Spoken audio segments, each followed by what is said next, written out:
Assalamualaikum warahmatullahi wabarakatuh. Ya, hari ini kita akan belajar terkait respon bangsa Indonesia terhadap imperialisme dan kolonialisme. Ini ada dalam bab 7, kalau nggak salah, dalam sejarah peminatan. Sebenarnya di sini akan simpel saja materinya, ya, karena ini sudah banyak terbahas dalam sejarah wajib. Ya, jadi akan simpel ya, nanti akan kita lihat sendiri bagaimana simpelnya materi ini, kayak gitu. Oke. Ya, kita tahu sebelum masuk pada materinya, kita tahu bahwa ini respon bangsa Indonesia terhadap imperialisme dan kolonialisme ini dalam konteks masa-masa pergerakan, ya. Berarti ya, pola-pola perlawanan pada era yang lebih modern, ya. Kalau dulu kita melawan dengan lebih banyak menggunakan cara-cara senjata, kalau pada era pergerakan lebih banyak menggunakan cara-cara yang lebih modern, gitu. Nah, disinilah bab 7 ini sedang berbicara, kayak gitu. Oke. Nah, respon bangsa Indonesia itu dibagi menjadi 4 ya, nanti akan di bidang politik, pendidikan, sosial budaya, dan ekonomi. Nah, ini respon dalam bidang politik, kayak gitu. Nah, respon dalam bidang politik, di sini ada Serikat Islam, ada Indonesia Partis, ada Perhimpunan Indonesia, ada PNI, dan lain sebagainya. Ya, jadi intinya organisasi-organisasi yang bergerak, ya, dalam rangka ingin mempengaruhi kebijakan-kebijakan di Hindia Belanda itu adalah bentuk-bentuk perlawanan dalam bidang politik, kayak gitu, ya. Ada Serikat Islam, Indonesia Partis, Perhimpunan Indonesia, PNI, PKI, GAPI, Partindo, dan lain-lain sebagainya, kayak gitu. Nah, bisa itu detailnya kalian baca lagi, ya, gitu, nanti di sejarah wajib, di buku sejarah wajib. Nah, itu terkait politik. Kemudian dalam bidang ekonomi, perlawanan dalam bidang ekonomi ini kita bisa lihat dari pertama Serikat Dagang Islam. Dia juga ada gagasan koperasi dari Muhammad Hatta. Nah, ini Serikat Dagang Islam itu kan tujuannya adalah dibuatnya Serikat Dagang Islam itu untuk melawan monopoli batik di Solo, ya.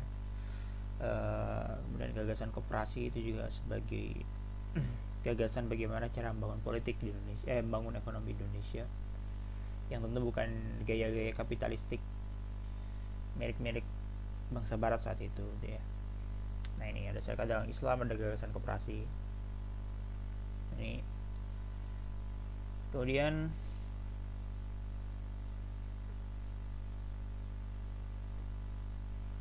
dalam bidang sosial budaya, kita melawan bangsa Barat, ya, dengan penggunaan bahasa Melayu oleh organisasi-organisasi bergerakan, ya. Organisasi pergerakan seperti Serikat Islam dan sebagainya pada saat itu lebih banyak atau bahkan menggunakan bahasa Melayu, ya. Ini sebagai bentuk-bentuk untuk melakukan respon atau perlawanan dari bidang sosial budaya. Kemudian yang paling menentukan adalah pada saat peristiwa Sumpah Pemuda, di mana di sana ditegaskan bahwa bahasa Indonesia adalah bahasa persatuan. Nah, ini kan strategi-strategi perlawanan dalam bentuk budaya, ya.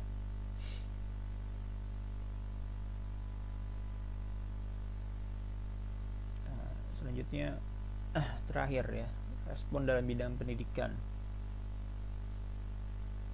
Nah, di bidang pendidikan, ya, intinya sekolah-sekolah dan sebagainya. Di sini yang paling awal itu ada pesantren, ya. Pesantren itu adalah bentuk ini muncul bahkan jauh sebelum sekolah-sekolah milik Belanda hadir, ya, kayak ALS, Mula, dan sebagainya. Stovia belum hadir, ya.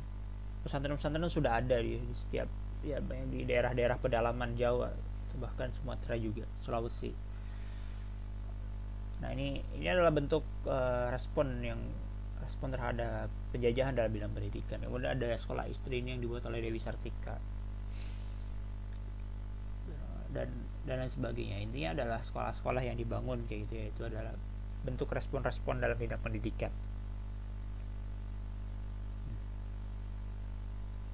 Nah, selesai, gitu aja intinya materi kita, ya. Jadi Tidak akan saya bahas detail karena saya rasa organisasi-organisasi itu sudah kalian bahas ya, sudah kalian temukan di sejarah wajib gitu ya.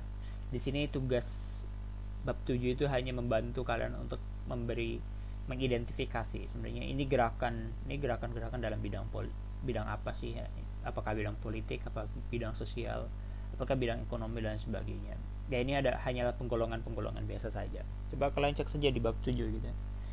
Itu sebagian besar adalah isinya ya materi-materi yang sudah dipelajari di sejarah wajib kayak gitu ya. Oke, itu saja. Terima kasih. Wassalamualaikum warahmatullahi wabarakatuh.